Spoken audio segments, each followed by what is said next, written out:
The sky's falling, the wind is calling, stand for something or die in the morning. Section 80, high power.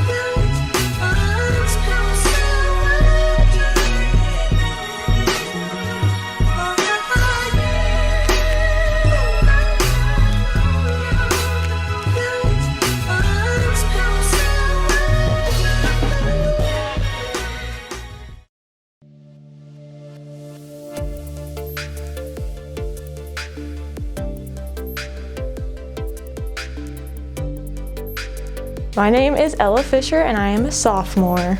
Some of the benefits of hybrid are I still get in-person learning, so I can still get direction from my teachers, but I also have times on days where I can go at my own pace that I like to work. Some of the drawbacks of hybrid, I think it's just there's sometimes confusion, like, oh, do I go on this day? In-person students do this, and then the e-learning people do this. Sometimes they just get switched up and lost in translation. I think hybrid has felt the most educationally beneficial for me personally, just because I do like having the in-person learning and then also e-learning at the same time. That way we can limit the amount of people in the classrooms to help keep people spaced out. BNN sat down with Mr. Kefauver to discuss his opinions on the hybrid schedule. I'm Mr. Kefauver. I teach biology and zoology. I would like in person just to see students every day. We're having a lot of students that are missing out and just not keeping up with their work. The hybrid's nice though because the class sizes are smaller, and so I can spend more time talking with each student and making sure they have their work done and they understand.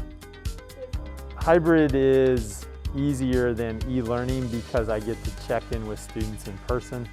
So a lot more work is turned in and students are showing better understanding of the work.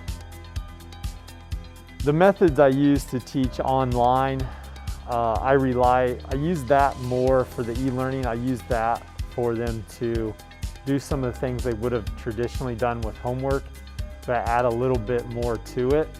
So for example, if they need to read up on cell division, which is what we're doing in biology, they can do an activity where they do a reading and they answer some questions, and then that'll help them be prepared for when we are in class. I do have separate lesson plans, but usually what the e-learning lesson is it's kind of preparation for what the lesson will be the following week. So especially in zoology right now, where we're using the end-time class to examine specimens, they'll do background knowledge on amphibians, for example, and then do an activity where they'll take some notes and do some vocabulary on the different parts they're going to find with the anatomy. The changes I would make to the hybrid schedule, I really think this is probably the best option with what we have. Being on block schedule, you only get to see students once a week, so that's a drawback, but we did commit to the hybrid, or to the block schedule, so that's the best we can do unless we weren't going to do the block schedule and just see students every day. But with block, I think this is our best option. This is Dan Riley reporting for BNN. So, you want to get a job. Great, good for you. But first you gotta impress us. My name is Molly, and my partner Luke and I will be showing you what not to do in an interview. Hi, and welcome to the Random Company, LLC. Thanks, I guess. Hi, and welcome to the Random Company, LLC. Thank you for having me. Hi, are you our interview candidate? Yes. Okay. Hi, you must be our interview candidate. Oh my gosh, yes, I am so excited to be here. Like, I am really thrilled. Like, you cannot understand how excited I am to have this job. Like, I've always wanted to work at the Random Company LLC, and like, this is like my dream come true. And I hope you understand that. Like, I mean, can you tell how excited I am? Can you tell? Can you tell how excited I am to be here? Hi, you must be our interview candidate. Yes, my name is Molly. Hi. You must be our interview candidate. Yeah, I am. You seem nervous. Yes, a little bit. Hi. You must be our interview candidate. I am. I'm super excited to be here.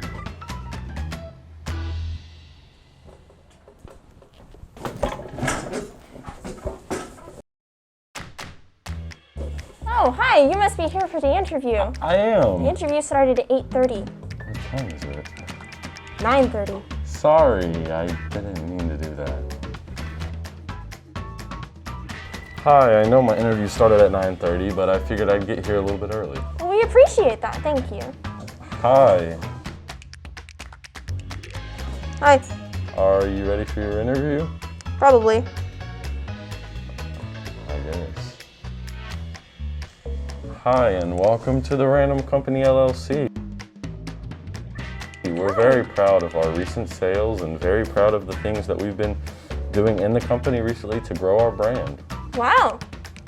So what type of job experience do you have? Well, let me tell you. So I have this binder. This is from my previous job, but these 4 were from my after college studies, but I've also condensed it into this flyer. So if you want to take a look at that, that works too. Like, as you can see, I've got a ton of experience. So I think I would be your optimal candidate for the Random Company LLC. You got a little bit of an ego, miss. Hi, I'm Luke, and in real life there's probably a lot of companies like the Random Company LLC. So be polite and put together to give your best shot at getting that job that you always desired. B&N sat down with students to discuss what they missed most about life before the pandemic. My name's Morgan Allen and I'm a junior. I'm Henry Thomas. I'm in the 9th grade. You know, I miss like being able to like sit with more than like a couple people at lunchtime. Like I used to sit at like very big tables with like a dozen people, and now I can't really do that anymore. I don't like that very much. School-wise, it would definitely be seeing all my friends and just the social aspects of like going to, you know, the Northeast football game or, you know, different things like that where you get to get together with your friends. And seeing your friends now that we're on hybrid, like I only see half my friends, and that can be a little challenging because of the pandemic, but those are probably the main things. I also just miss like, you know, the social interaction. I can't like mingle around with people. Like in the morning I can't like hang out. I just have to get to class and stay like far away from everybody. I can't like chit chat. I think that's just like a small thing that I miss. This is Dan Riley reporting for B&N.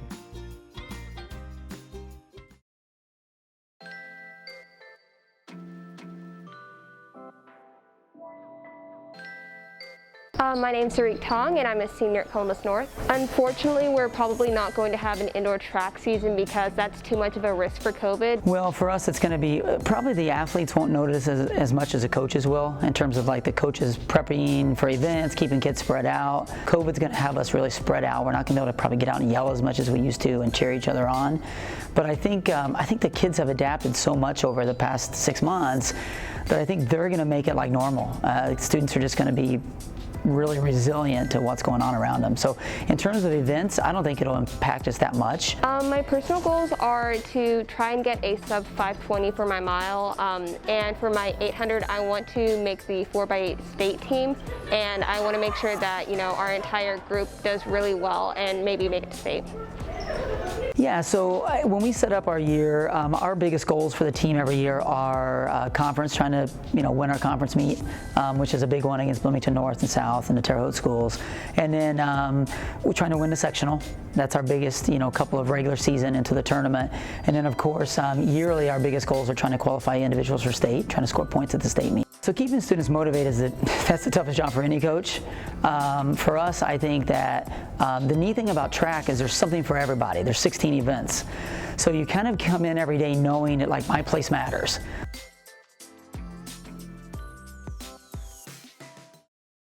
I'm John Johnson, and I'm the auditorium director at North High School and one of the 2 drama coaches. Almost Maine is a very popular play. It's the most popular play for high school students to perform for the last 10 years at least. And it's about a small town. You can't really call it town, it's almost a town in Maine called Almost. And the young people that live there and work with each other, love with each other, interact with each other.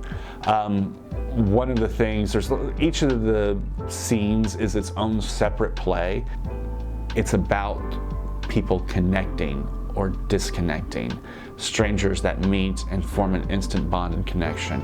The play was supposed to happen the first 2 weeks of December, but due to us retreating from school and doing e-learning only, we pushed the performance back to when we had students back in the building. In the middle of that, we had an electrical fire. Approximately 7 weeks later, we still don't have power in the auditorium. So we don't have an idea of when we will actually be able to perform the show.